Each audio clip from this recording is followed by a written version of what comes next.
मैं एक किसान हूं। सुबह 4 बजे मेरा दिन शुरू हो जाता है। दूध का गिलास पीकर सीधे खेत में चला जाता हूं। मिट्टी की खुशबू ही मेरी ताकत है। कभी पानी की कमी होती है तो कभी पानी हद से ज्यादा होता है, लेकिन मैं रुका नहीं। किसान हूं, मेहनत मेरी जिम्मेदारी है। जब फसल तैयार होती है ना, तब लगता है सारी तकलीफें, सारी परेशानियां सब दूर हो गई। लोग कहते हैं मेरे हाथ कठोर हैं, पर ये हाथ ही तो हैं जो देश को खाना खिलाते हैं। मैं एक किसान हूं।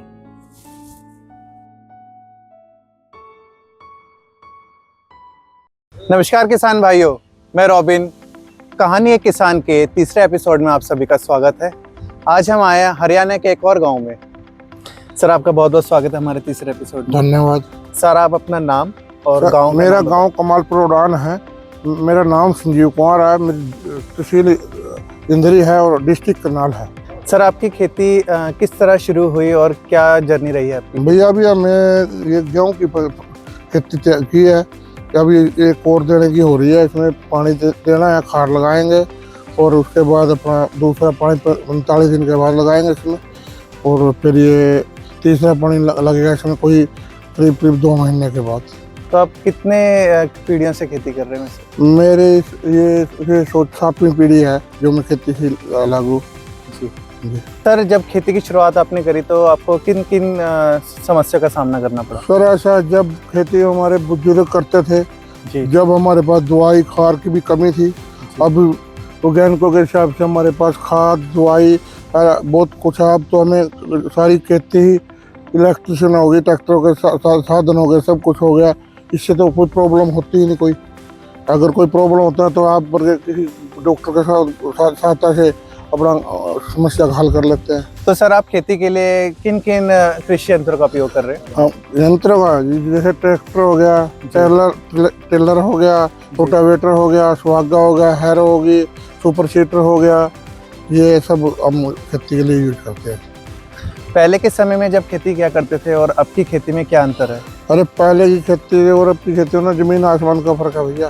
जी। पहले तो क्या था, खेती होती थी, महीने महीने कटाई करते रहते थे, उसके बाद बुआई करनी थी, उसके बाद तो किसान को टाइम ही नहीं लगता था। अब तो एक किसान 100 किलो खेती कर सकता, टाइम का पता ही नहीं लगता। समय की बचत होने लगी है। तो सर, आप कौन कौन सी फसलें उगाते हैं? मैं खेती में धान होगी, कनक हो गया, लहसुन हो गया, धनिया हो गया, आलू हो गया, गन्ना हो गया, ये सभी खेतियों का करता हूँ मैं। ठीक है। तो सर, आप सालों भर खेती करते हैं? जी सर। तो आप हमारे किसान भाइयों को बताएं कि आप मंथ वाइज, महीने भर में आप कैसे कैसे खेती करते हैं? सर ऐसे महीने बाद, जैसे अब मैंने कनक लगाई हुई है, जी। कनक के बाद मैं कनक काटने के बाद मैं क्या करूँगा, इसमें मक्की लगा दूंगा। कौन से महीने में? ये लगा लो मई के आसपास मक्की लगा दूंगा जी। या उसके बाद मक्की नहीं लगाएंगे तो फिर मई में जीरी भी लग सकती है हमारी। और जैसे जीरी लगा लेते हैं, या बीच में कोई धनिया, गोभी, कोई ऐसी सब्जी की खेती होती है जो 2 महीने में कंप्लीट हो जाए तो कर लेते हैं। तो सर, जो आप खेती करते हैं तो आपकी जो जमीन है वो किस तरह की मिट्टी है? हमारी जमीन उपजाऊ है जी। इसमें हर प्रकार की सब खेती कर सकते हैं हम, और किसी भी प्रकार की खेती हो, कोई दिक्कत नहीं है। जी। तो सर, मिट्टी को उपजाऊ बनाने के लिए किन चीज़ों का उपयोग करते हैं? भैया मिट्टी को उपजाऊ करने के लिए हम देसी खाद, जैसे गोबर हुआ या पोल्ट्री का कोई खाद हुआ, या फिर उसके बाद डाई हुआ, यूरिया हुआ, जैसे कोई ऊर्जा की या किसी की कोई कंपनी से कोई उपजाऊ जिससे प्रोटीन पूरा मिल सके पौधे को, वो चीज यूज करते हैं। ठीक है सर। तो सर, जैसे मौसम में कभी कभी बदलाव होता रहता है, जैसे कभी बहुत बारिश होगी, कभी बारिश नहीं, कभी सूखा हो गया, तो उसमें आप क्या करते हैं? भैया ऐसा, जैसे बारिश ज़्यादा होगी तो हमारी जो ज़मीन है उसमें थोड़ा फसल कम होएगी, जिससे भी कम बारिश रहेगी। कम से भी ऐसा होता है कई बार कम का तो हम पानी ट्यूबवेलों के द्वारा पूरा कर लेते हैं, लेकिन जब ज़्यादा हो जाती है वो कई बार डूब जाती है फसल, या नुकसान हो जाता है फसल का। इसीलिए अपना दोबारा चेंज करना चाहते हैं, ये फसल ना डूबे, इस करके चलते रहते हैं। जी। तो भैया ये खेती में नुकसान भी होता रहता है, लेकिन हमने अब आज थोड़ी कभी हमारे बुजुर्गों ने नहीं छोड़ा, आगे हमने नहीं छोड़ा कि हमारे बच्चे हैं वो भी खेती के से जुड़े हुए हैं, उन्होंने कभी नुकसान करने के होने के बाद कभी खेती छोड़ी नहीं, दोबारा फिर अगेन दोबारा ट्राई करते रहते हैं। हम अपने लिए थोड़ी खेती करते हैं, हम अपने देश के लिए खेती करते हैं। ये बहुत अच्छी बात है। तो सर जैसे अब आपने बताया कि आपके बच्चे भी आपकी खेती के लिए इन्वॉल्व हैं, तो सर ये आपने पूरा परिवार आपका खेती के लिए है? हाँ जी बिल्कुल, हमारा जो बच्चा स्कूल से आता है वो आके हमारा खेती में हाथ बढ़ाता है जी। हमारे काम के साथ लगा रहता है।